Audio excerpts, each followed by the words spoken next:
How you doing? I'm Dave Stewart, and I'm watching Bay Area Sports Wrap. And we're joined by Dave Stewart here on Bay Area Sports Wrap. And Stu, thanks for joining me on the program. Oh, thanks for having me on. How do you like it that I've seen you all these last few years being on the A's pre and post show? How do you like being on the other side of the fence now, being part of the media? Oh shoot! I quite frankly, I don't feel like I'm on the other side of the media. I just feel like an extension of the baseball field in the clubhouse, and being able to give fans and people who look at the game, and some understand it, some don't understand it, some think that they understand it better than anybody, but unless you played it, you don't really understand the things that take place on the field. So I feel like I'm an extension of the players, and gives me an opportunity to give more detail about the ins and outs of the game and plays and the things that take place. How special is it for you to see two of your teammates that you were, many years spent together going into the A's Hall of Fame? Which teammates? Steiny, I guess, and then Jose Canseco.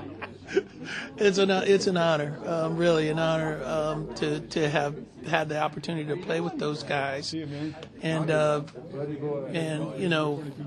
we put together some really good teams at one point, and those guys were right in the middle of it. Steiny was my battery mate, catching my pitches and throwing runners out for me and coming up with big hits, and Jose, doing the same thing, playing right field, hitting home runs, 40-40. I mean, we had some great memories with those guys. And speaking of memories, it's got to be sad, right, when you're coming here and you're I don't know how many times you're going to be coming to A's games here in Oakland before the season's over, and then what happens after, I grew up here watching the A's. We're actually in right field now, in the right field suites, but these used to be right field bleachers.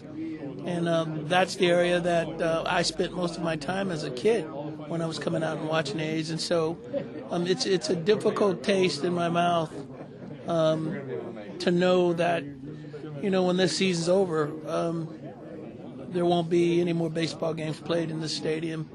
And when this team came in '68, I grew up blocks from the Coliseum.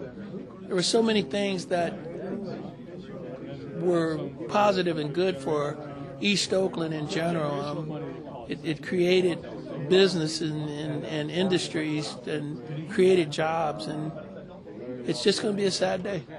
Yeah, I'm not going to get into the whole, obviously about the ownership and whatnot, but that's got to be tough, though, right? When you're a city that loses, three of your pro franchises to different places, it's just got to be tough on a city in general.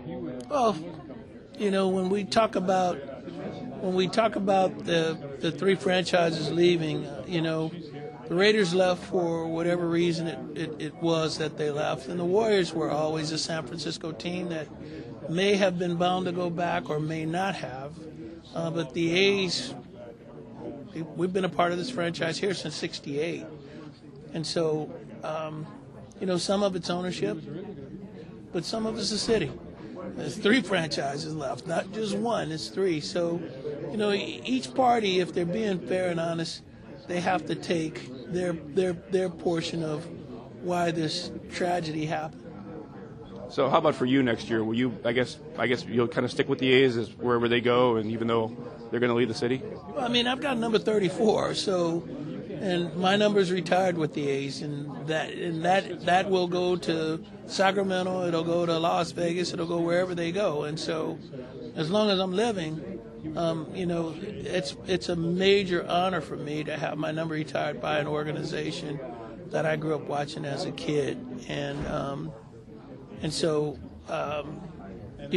when they call, if they need me, it's my obligation, my honor to continue the tradition and legacy that started back in Philadelphia, actually, and it's going to continue moving forward for 3 years in Sacramento and onward past that in Las Vegas.